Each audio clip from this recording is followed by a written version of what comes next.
Today, we're going to talk about art and wellness.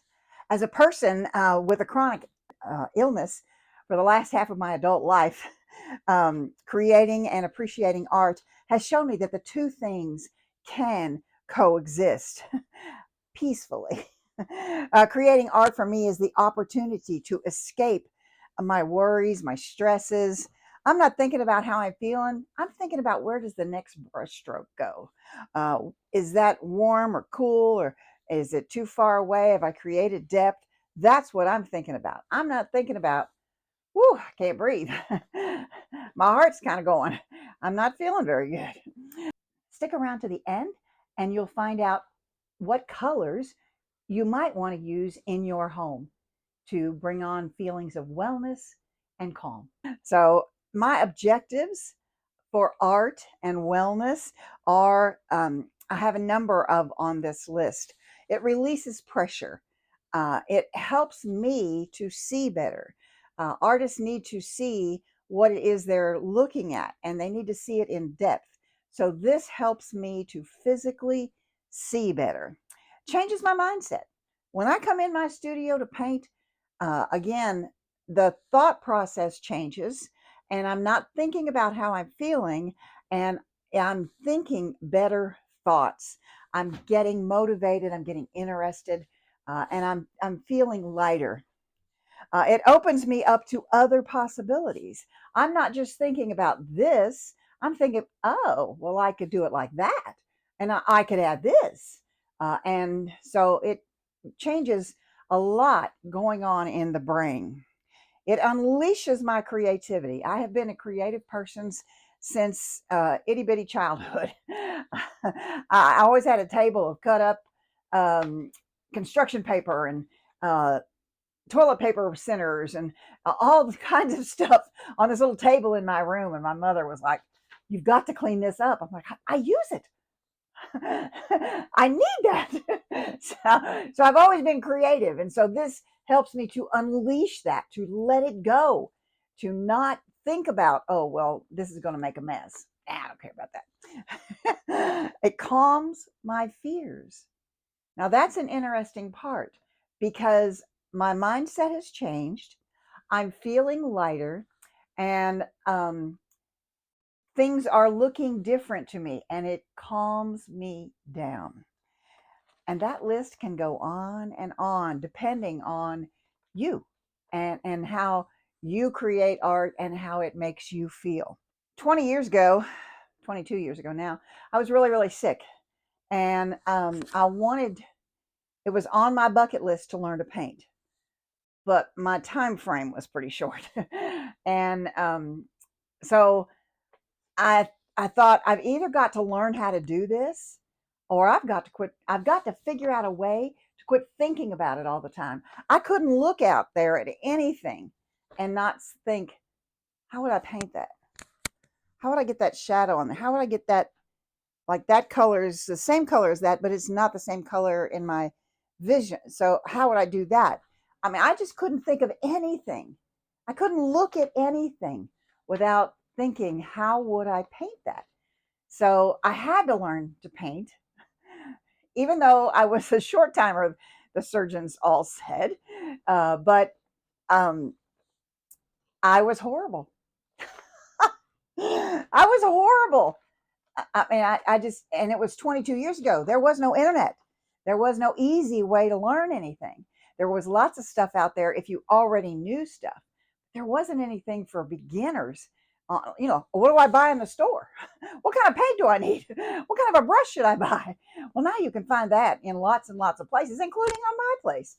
But there was nothing like that. And so I was awful. I didn't know what tools to get, what paints to use, how to use the brush. I didn't realize that it takes practice. The brush has to become part of your hand.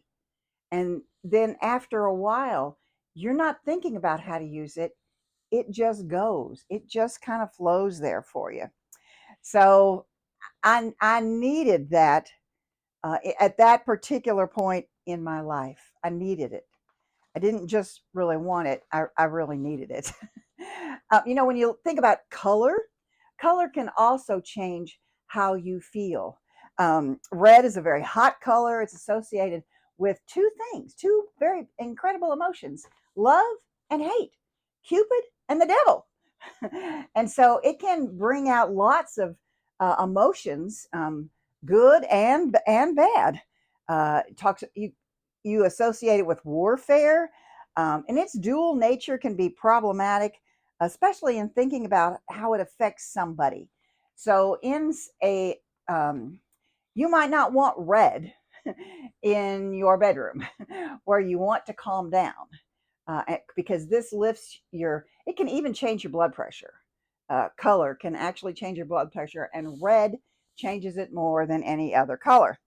So if you're taking care of somebody who is agitated, or if you're agitated, you might want to look around your room or your home and see, okay, where are the color? What colors am I using here? Do I need to change some of those? If you have that child that is having meltdowns, maybe a change in the decor would be one step to help that. Orange is a warm color, but it's not in your face like red is. And it actually brings about feelings of creativity and happiness, change, movement. It's associated with fall, which represents all the colors and values and hues of oranges. Love those colors. Love how it affects. Obviously, I love those colors. I love how it plays off the sky because they're opposites on the color wheel, blue and orange, that they really make each other pop. That's why in the fall, the colors just look so amazing. So you can think of like orange or oranges, the fruit, and the vitamin C and the health and vitality that you get from that. Yellow is the brightest warm color, and I use it in my art when I need to add some sunshine. Just kind of like on this right in here, there's that bright yellow that I'm trying to give that rooster a 3D look. And so right there is a piece of it. Um, cool colors can bring about calm if not used in full saturation. Sometimes a dark purple, a dark blue can be almost too heavy, too depressing. So if you could lighten that up, it brings out a calm feeling. Think about a spa, a health spa. They're almost always that beautiful light teal green, mint green, light blue, and that's by design. So when we're thinking our own wellness, how can I make myself feel better? I can do it as I create, and I can do it in my surroundings. I hope this was helpful to you today. I hope this give you a little bit of thought to your own wellness and how you can achieve better wellness through art. And if this has been helpful, you know what to do. Give me a thumbs up, subscribe to my channel. Sharon Durbin Graves, Painting with Acrylics 101.com. If you want to learn to paint, I have an excellent program. It's called Painting with Acrylics Academy, and it is a start to finish, um, complete, comprehensive art course. And it starts off with color theory and ends up, well, this is one of the paintings in the course. So go to my website, paintingwithacrylics101.com, scroll down and look at the Painting with Acrylics Academy. I hope to see you in there sometime. Have a great day. Let's paint together again real soon.